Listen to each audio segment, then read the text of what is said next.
When I went back to the scene, there was still blood and broken glass on the ground.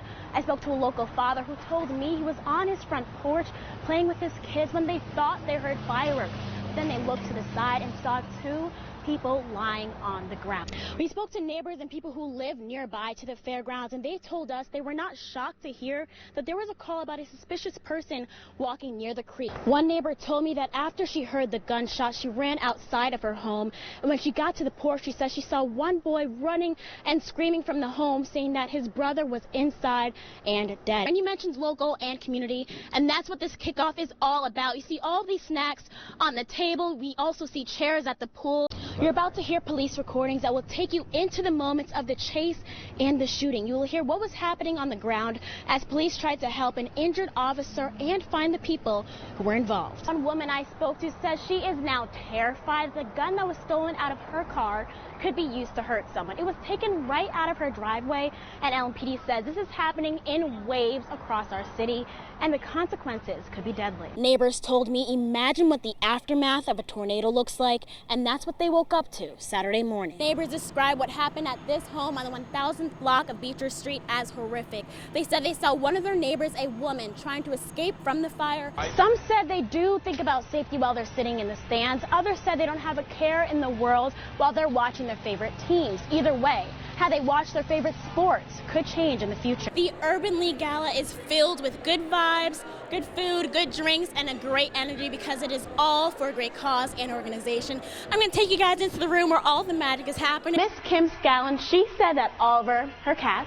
picked Tacitus to win this year's Derby. I won't torture you with my vocals, but Melanie is responsible for bringing the School of Rock here to us. Food truck owners that I spoke to said that the way the food trucks operate now works, and they want it to stay that way. Georgina Corcoran can't walk down 28th Street without seeing 20 years worth of pain.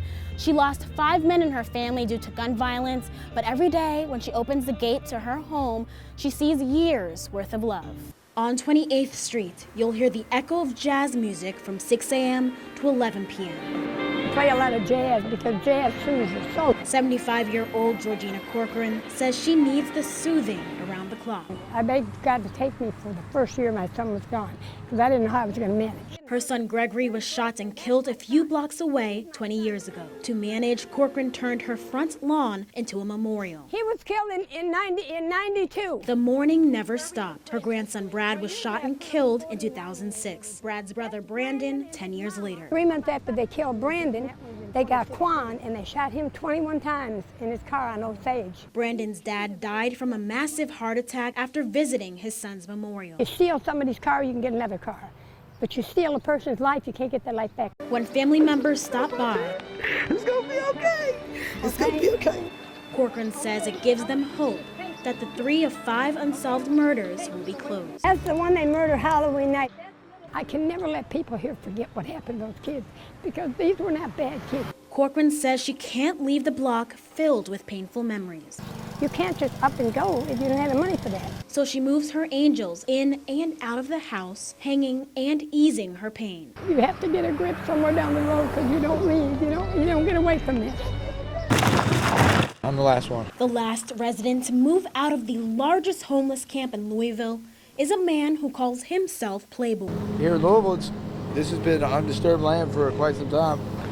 I've never been forced out here. That changed Monday, the last day the CSX Railroad Company required all campers to leave the property off Baxter and Liberty. One of those, sometimes you're the bug, sometimes you're the windshield moment. Getting people moved without incident and as compassionate as possible.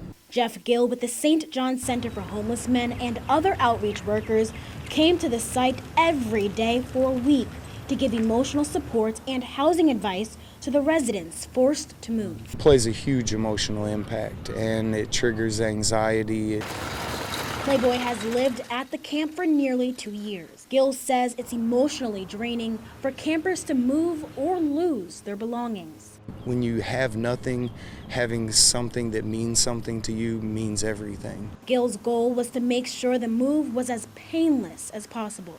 It allowed them to basically build their own community, and that community is now no longer, and it's spread throughout the city. We call it Camp Nowhere, and now it's nowhere anymore. Gill said majority of the people he spoke to said they will not be moving to homeless shelters. Instead, they found new homes around the city in areas they consider safe. We just kind of literally ran into Victor. Out of nearly 15,000 runners, 3 people were meant to lace up together.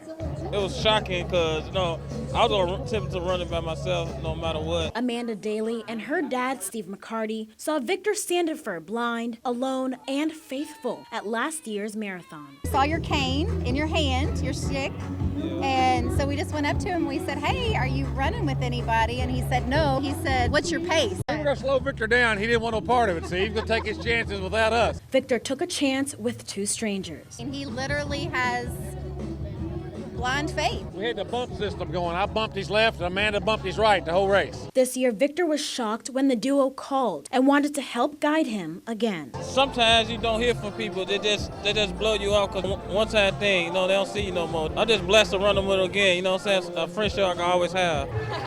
They slowed me down. I was grateful they ran with me. In a race where some runners aim to win, these friends are proud to start and finish as a team. Everybody got problems in life, so you just got to keep going and pushing on.